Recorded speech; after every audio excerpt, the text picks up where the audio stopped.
Hey there, and welcome to Salon Swagger, the ultimate podcast for commission salon and spa owners. Regardless of what they say, commission salons, they're not dead. We just need to get our swagger back. We're going to be diving deep into the good, the bad, and the ugly of salon and spa ownership. So join us as we revolutionize the beauty industry, one brilliant business moment at a time.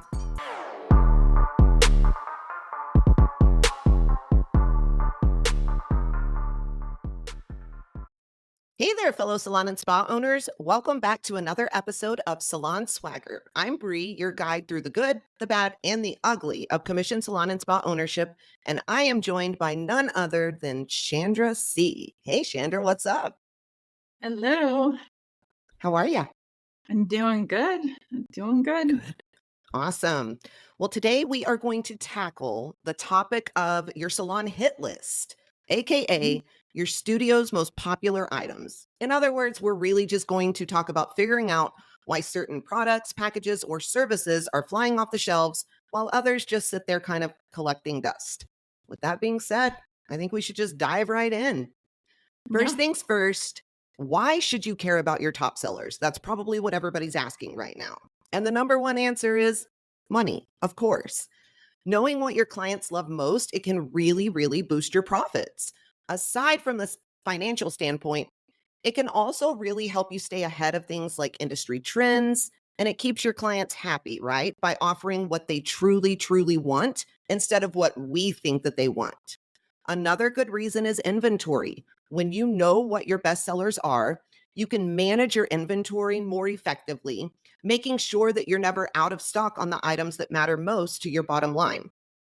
Last but not least, focusing on those top sellers, it can streamline your marketing efforts, which is really important. Instead of spreading those resources way too thin, you can concentrate on promoting the products and services that already have a proven track record. That's just smart business all in all. This is going to lead to a better ROI on your marketing spend and really more satisfied clients who find exactly what they're looking for. So I would love if you could share a specific instance where knowing your best sellers actually helped you make a very crucial business decision. Yeah, I mean, we actually weeded out a lot of our retail not too long ago. And I think that was the biggest point of knowing what we were going to continue to carry was knowing what those best sellers were. And so by doing that, it really helped us streamline our retail process. And I think if you don't know what those best sellers are, you kind of just have a lot of stuff sitting on your shelf that are just sitting there not moving. And that's what we had. We had a lot of, we call it dusty money because it's just sitting there collecting dust and costing us money. And so when you can kind of do that, I think that's what we did. And that's probably the most perfect example of what helped us the most by knowing those best-selling products. Yeah, I think products are a big one, but I also think we need to think of services. I was looking back over some of the people that we've had the privilege of coaching over the last, while, and service menus are always something that comes up quite a bit. Yeah. We get some of these salon and spa owners that have, pages and pages full of services. And when we have them kind of do their service audit or things of that nature, it's like this service hasn't even been sold in like 12 months and you're spending thousands of dollars to keep either the machinery or the equipment or whatever you need to create the service on your shelves. And so all of that money is being wasted as well. So service audits are a great way to go about kind of looking through things in a very quick way. But I think we need to talk about how to figure out what is actually, I can't talk today, but we're going to go with it, selling like hotcakes. So the first step is you dive into your sales report. People are going to start rolling their eyes and thinking, oh my gosh, because they always get scared, but it's part of being a business owner, right? You have to check your POS, your CRM system to regularly track sales by product, service, package, whatever you're looking for. And this really needs to be done on a weekly, monthly, and yearly basis. This is the only way you're going to get a clear picture of what's consistently performing, in my opinion. So with that being said, how do you go about your sales reports to see what is actually selling or what are your top sellers? Well, I always pull 2 reports for service and retail, actually. We do both. And so for our service reports, we always look at what are the top selling services. And so going through and making sure that, we're marketing those type of top services. We can look at the ones that we're not doing, and then we can weed those out like you were saying. Like, we don't it's a waste if you have that stuff on your service menu and you have those products for those services and you don't do them. And so I always pull those reports. I usually pull them monthly and quarterly myself, because we've just gotten in the habit of doing it so much that we don't need to do it too often because we kind of are monitoring it pretty regularly. But I definitely think, all CRM softwares have those reports, and you can pull that and look at the quantity that you're doing, the amount of profit and money that you're making from each of those services, and know all of those metrics. Yeah, 100%. I would recommend anybody who is thinking about creating their hit list to really just pull that sales report and look at your top Mhm. 10 to 15 retail products, and then probably your top 5 services or packages that you offer. Anything more than that is just going to start getting really confusing. And when you really, really dive in deep into those sales reports, you're usually going to have about 5 commonalities when it comes to services or packages, and then somewhere between 8 and 11 research-wise shows, when it comes to retail products. So, and the reason there's more retail products, obviously, there's so many different hair types and things of that nature, so it is going to be a little bit bigger. After your sales report, you need to get feedback from your clients. This is a no-brainer. You have to conduct surveys, send follow-up emails, use feedback forms during and after their visits. Ask them what products and services they absolutely love, what they wish that you offered more of, and what they're not so crazy about. That's something that we forget to ask them quite often. We ask them what they love about our space or our services or whatever, but very rarely do we say, "What do you not like? What are you not enjoying at the time?" Right? And then you want to ask your staff as well. So they're on the front lines. They have very invaluable insights. They are face to face and have in depth convos with all of the guests on a daily basis. So you want to make sure that you're regularly meeting with your team to discuss what clients are asking for, what they're actually buying, and what they seem to be indifferent about. Your staff can provide firsthand observations that might not be captured in the data, and they will tell you things that you could never see as an owner. 100% certain of that. So, how often do you meet with your staff to discuss sales trends and client preferences? And what does that conversation usually look like? Yeah, we actually usually meet over this quarterly, and we really sit down and kind of analyze the reports together, and we look at what is going on there. And then I ask them, like, is there services, like sometimes there's treatments. We have tons of treatments, and I'm like, okay, what are we actually using? What are we actually doing? What do you guys actually like? Because they seem to always want to sell the same like three. And so it's like, why do we have all these other ones if they're not going to sell them? And so we sit down and we really kind of analyze what's going on, what they're selling, why they like selling those products or why they like selling those services, and finding out what, you know, kind of why they gravitate towards those same exact ones all the time. And then we'll do the same thing with the clients too, but it's really about the stylist because they're the ones who are most behind those products and they want to sell it. So if they're not really bought into a specific product, it's just going to sit on the shelf. And so it's always those top ones. So we really try to find out exactly kind of what makes them tick so that we can try to whittle it down to what's going to be the most profitable and not waste so much money. Yeah, 100%. I think you hit the nail on the head. We so often look to our clients, which is very, very important. We want to know what they love, what they don't like, what they need, right? What they desire. All of those things, very, very important. But at the end of the day, the style or the clients have no idea when they see a list of treatments what they need, what they are, what they're going to do, things of that nature, right? Your team are your rock stars, and so the information that you get for them is invaluable. I think that was a golden nugget that you just threw out there to everybody, and people should really, really listen to it. So once we have all of this information, it is now time to analyze, like Chandra just said. Do not let these words scare you. Don't let them. Some owners hear the words data and analyze, like I said earlier, and they start getting a bit nervous, and it's really not that big of a deal. It's like being a detective. That's the way I like to say it, right? You want to start by looking at your sales volume to identify the products and services with the highest sales numbers. So that's going to be your first step. This is going to tell you what's popular, what's in demand, all of those things. The next step you want to do is consider the revenue contribution of each item. It's not just about what's selling the most, and people miss out on this so often, but also about what's bringing in the most money. Because you may have one service that costs 6 grand that only sells 4 times in a year, but that is a huge chunk of revenue coming in, right? Sometimes a product with fewer sales can be a top performer because it has a higher profit margin, is what I'm trying to say. Then look at the client feedback for recurring themes. Are there particular products or services that clients rave about, or a product that they recommend to others, right? I've seen that on Facebook before, or in our little Facebook group. One of our clients will say, "Oh my gosh, have you tried this?" right? And they say it constantly, constantly, which is really, really important. So, positive feedback can often highlight top performers that your sales data might not fully capture. And this is so true. And then lastly, and probably most importantly, you have to examine the profit margins. Some products or services might be popular, but have very, very slim margins. This is something that we see as we coach on a daily basis, right? Identifying which items are not only popular, but also profitable can help you make smart business decisions. And that's what it's all about.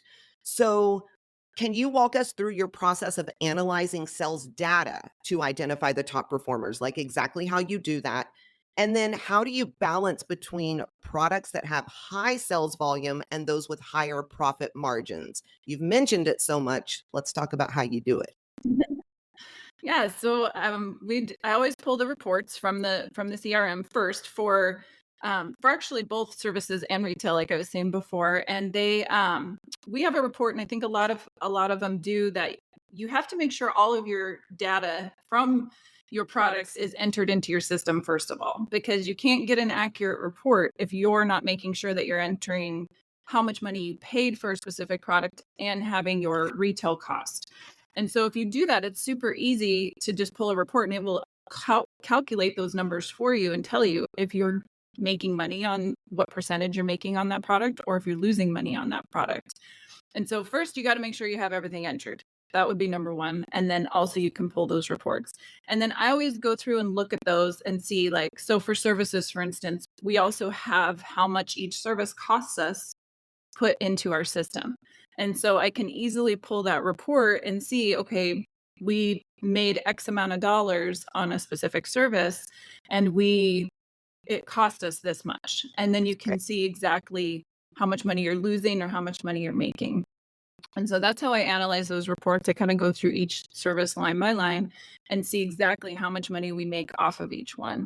And when we did this about a year ago, we realized we were actually losing money on color retouches, which that's one of our biggest services. And we thought, that's our biggest money maker because that's bringing in tons of money. And then by analyzing those reports, we realized we actually were losing money on that service. So we had to make some tweaks in our price and our timing and our, different things to make sure that we could actually make a profit on one of our most popular services. And so when you analyze those reports, you start to see that and you realize, you might be thinking you're making money on all this money and you realize at the end of the day you're actually losing money if you Yeah, don't we've do seen those that. reports correctly. Mhm. We've seen that so many times, Yep. right? And I think that's why it was important to discuss today, is because it's something that we've seen over and over and over and over again. And so for those people out there that are barely breaking even, or they're losing just small amounts of money at the end of the month, every single month, doing something like this could drastically change your business. It could take you from being in the negative to positive 2% profitability, right? So it's very, very important to do. Knowing your top sellers, it's not just about boosting sales in the short term, though. It's really about long term success. Effective inventory management ensures that you always have everything you need in stock, reducing waste and avoiding overstocking. This leads to better cash flow and less money tied up in unsold inventory. Notorious. Salon and spa owners are notorious for this. While we've been coaching commission salon and spa owners, this is an area that we have seen honestly as a problem for almost every single one of them. We tend to overspend on inventory way too often. Way too often. I am Mhm. a stickler for this. This drives me nuts when I see owners doing it. But I'm a tightwad too, right? My staff have exactly what they need. They never run out of things, but we don't have a lot of extra. It's just not something that we're willing to do.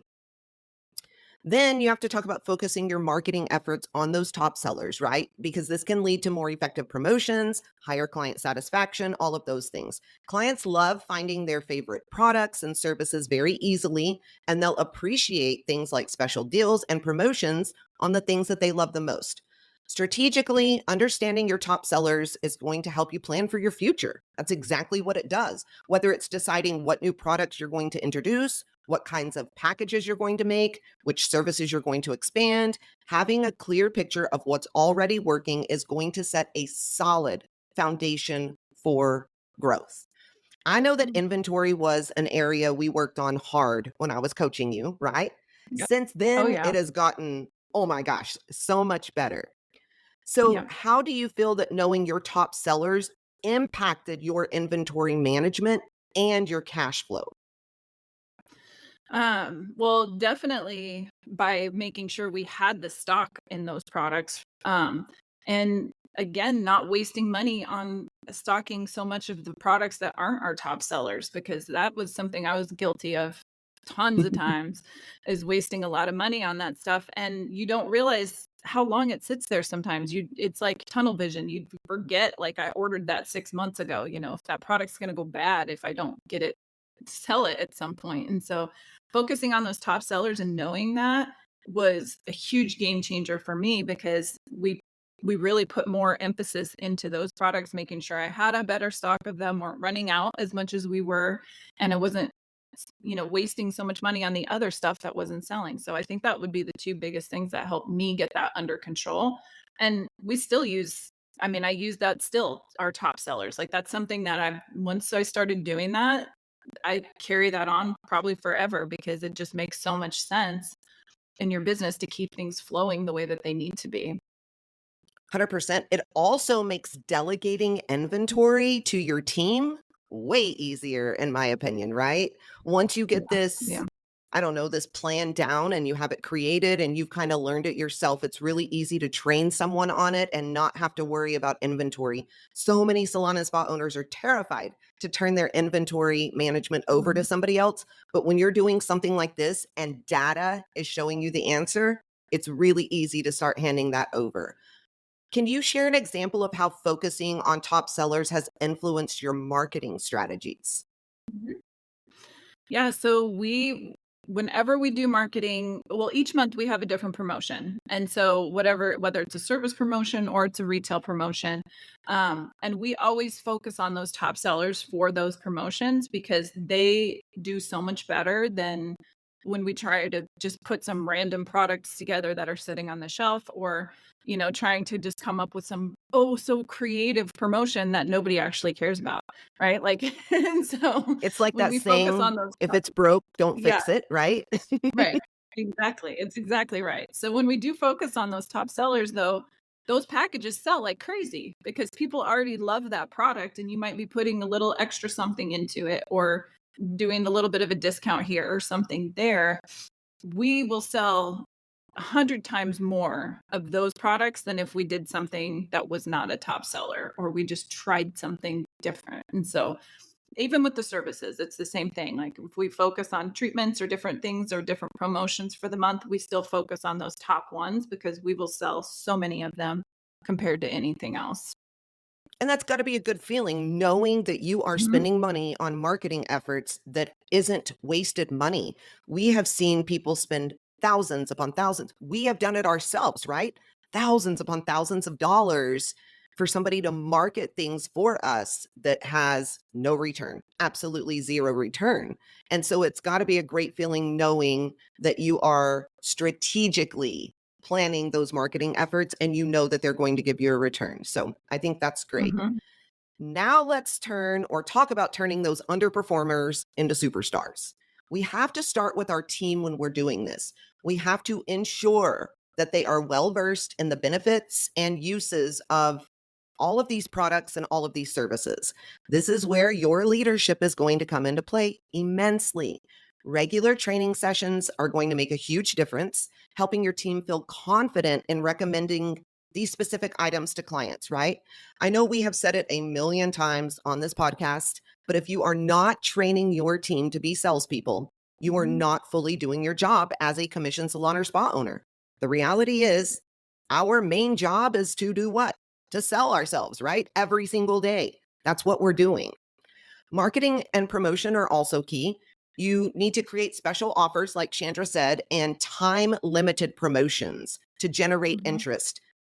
Bundle those slower moving items with some top sellers to really just encourage clients to try something new. It's a great way to get some of that old retail off your shelves, or to maybe, train your associates in some of the services that they might not do so often, but they need to know how to do. Host informational sessions or workshops to educate clients about the benefits of underperforming products and services so that they can see the importance of them all the time. And then, third, you have to enhance the client experience by offering personalized recommendations. So, you have to use your client data to suggest products and services tailored to their needs and preferences. Improve the presentation of these items with, things like attractive displays, clear, engaging descriptions. All of those things are going to help these underperforming services and products do a little bit better. Sometimes all it takes is a small tweak to make a big difference. I know Chandra and I have helped many salon and spa owners, and we literally just changed a couple of words in the way that they were sending out emails, right, for certain products or services, or certain words that they had displayed on their product shelves or their service menu, or whatever that is. It can make a world of difference. So check your verbiage quite often, because that is usually, you have to grab that attention, right? Very, very quickly. So you've got to be able to do that. One of the last things that I want to say is stay updated with industry trends always, because we know that this beauty industry Mhm. changes all the time, and you have to be prepared to pivot if something isn't working. I see a lot of hesitation here. Pivoting is just one of those things that salon and spa owners seem to challenge with. They just really do. But knowing when and how to pivot is going to be crucial as a business owner. Maybe we don't need this service anymore. Maybe we don't need this product anymore, right? Maybe we have to change those marketing efforts because it's not generating any revenue. Don't be afraid to experiment with new approaches, and definitely make sure that you are measuring the results to see what is working best for you all the time, especially when you're trying these underperforming items. So, what strategies have you found effective in boosting the sales of underperforming products, packages, or services at your salon? Um, we definitely education to the staff because I think when they get their favorites and they get stuck on the same things over and over again, those other products kind of get forgotten. And so we actually have I kind of designated one of our stylists who's really amazing and loves retail and loves sales, and she will kind of work with the team and help them learn what the benefits are, what the features are, why they should be using it, and get them excited about it. And I mean, I think that's made a huge difference because if they just forget about it. It's not like they're trying not to sell it. They just get on their kick of the things that they like and it just gets forgotten even if it's a really great product. So we try to do that for sure. We also we'll find those underperformers that are sitting or if we have a lot of stock of it, and we'll do a lot of tutorials for social media. So we'll try to take those specific products and be like, okay, we got to get this one moving. So let's do some tutorials for social media, try to get that going that way. Or we'll throw it in an email blast, some different things to try to get more buzz about those underperformers and get them moving. I think that's really the main things we do. We have thrown them into product bundles before when we're doing a promotion to try to get people to try them out and see that they like them. So we definitely get them moving, but there's a lot of different avenues because sometimes it is hard to get those products to start getting some traction when they've been sitting a long time. So Yeah, I would agree. I think you guys do a great job of doing that. I see it on your social media all the time. Like I see things that you're doing, and I know because we talk of what's working in your salon, what's not, right? All of those things.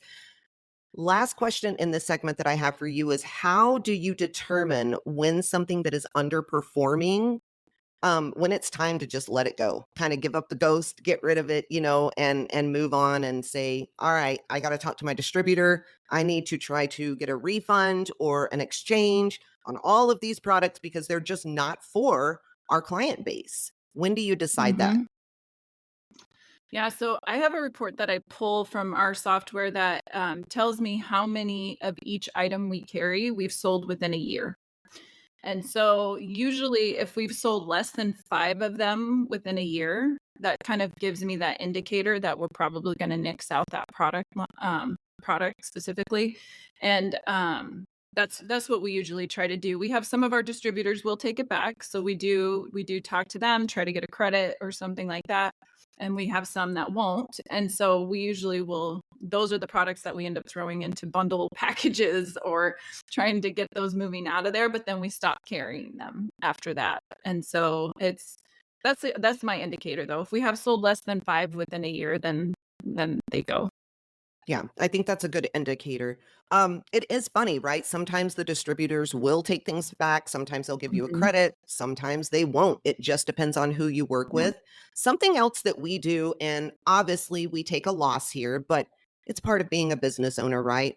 We actually contribute to the hair schools around. So, Mhm. especially the ones like in the high schools, they will take that product and use it as their training. So, anything that we don't use, that's what we usually do. We have one of two places that we give it to, the hair schools, or I love to donate to women's shelters. So, for battered women and things of that nature. So, we give a lot of products to those types of places. So, for those of you out there that have stuff that is just sitting in your closet or on your shelves, you cannot get rid of it. And we've had some of those products, right? We just cannot. We couldn't even give them away. Like we put them for free and people don't grab them. They just don't like them.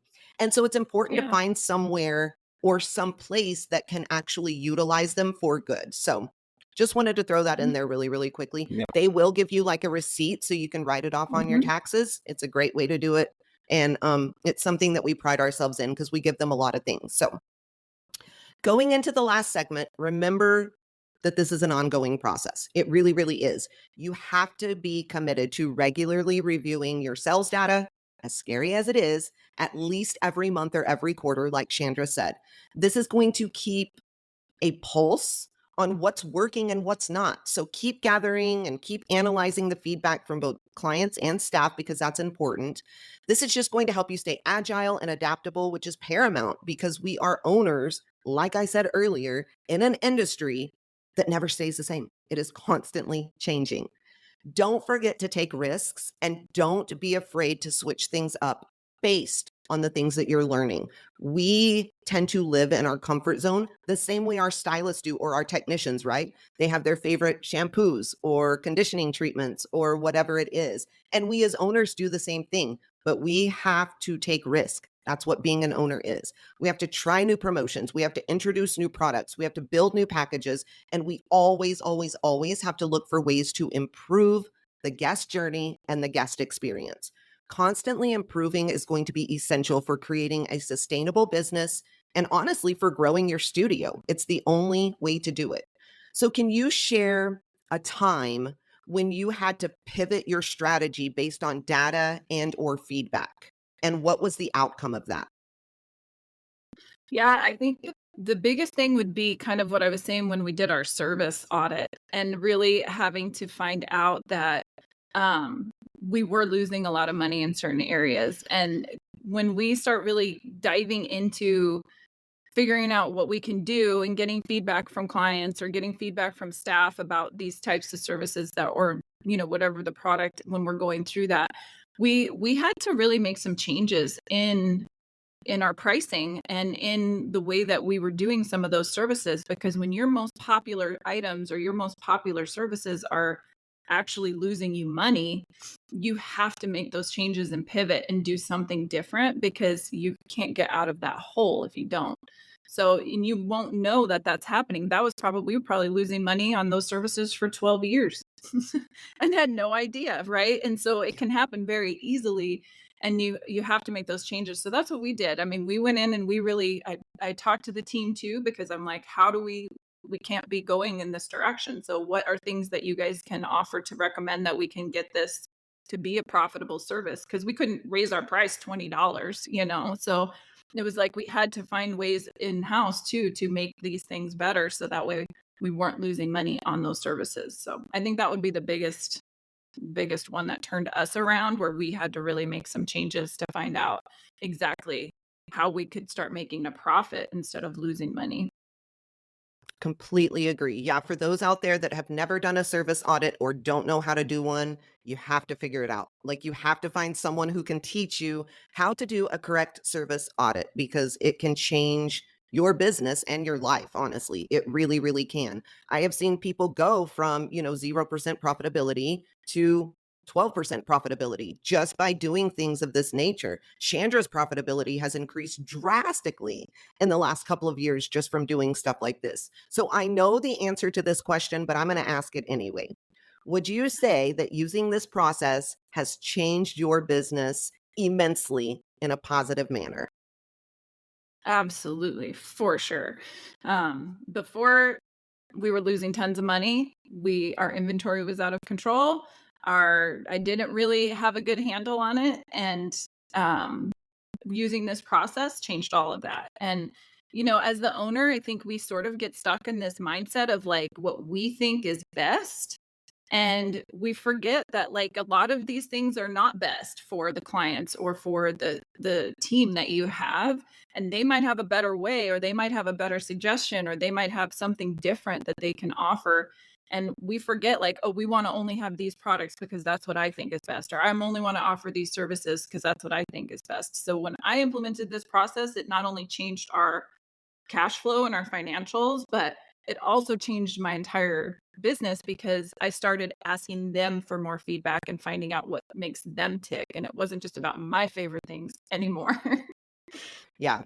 No, I think that's absolutely true. And I think it's really, really important. And therefore, it goes to show that simple things like this, I mean, yes, they're thorough, they're in-depth, they're very, very important, but simple things like this and learning these things can make you a better leader to your team, which in turn can change the entire motivation of your team and the culture of your studio at the end of the day. Yeah. Awesome. Well, that's a wrap on today's episode of Salon Swagger. We've explored the reasons why knowing your bestsellers can be a game changer, shared tips on how to turn those underperformers into stars, and really quite a few things in between. I want to thank everybody for tuning in. If you guys enjoyed this episode, be sure to subscribe, leave a review, and share it with your fellow commission salon and spa owners. Your feedback helps us continue bringing valuable insights to help you thrive and honestly to revolutionize commission salons and spas, because that's what we want to do. So, Chandra, where do our listeners go to follow us on social media platforms and to take advantage of some of our amazing resources that we have? Yeah, reach out to us on social media. You can find us on Facebook or on Instagram at the Beauty Biz Agency. Leave us a message, or send us a comment and let us know if there's certain things that you would like to see on the show. And you can also get some of our free resources from our website at thebeautybizagency.com, and reach out to us by email at admin@thebeautybizagency.com. Love it. Don't forget to follow us on TikTok either. We are now on there and Mhm. we are trying to post as often as we can. So if you guys are ready to take your salon or spa to the next level, join the Beauty Biz Agency coaching program. We offer personalized strategies and support to help you run a profitable and successful business and teach you how to get the freedom that you deserve. Visit our website and learn more whenever you're ready. With that being said, go out there, make some boss moves. Until next time, keep slaying those business goals with style, sass, and a whole lot of swagger.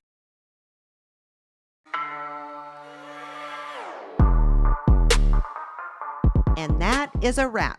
Now take that swagger and go slay those business goals. Before you go, don't forget to check out www.thebeautybizagency.com for some free resources, strategies, and personalized coaching. Also, make sure to connect with us on Instagram, Facebook, TikTok, and YouTube. Until next time, keep hustling with your salon swagger.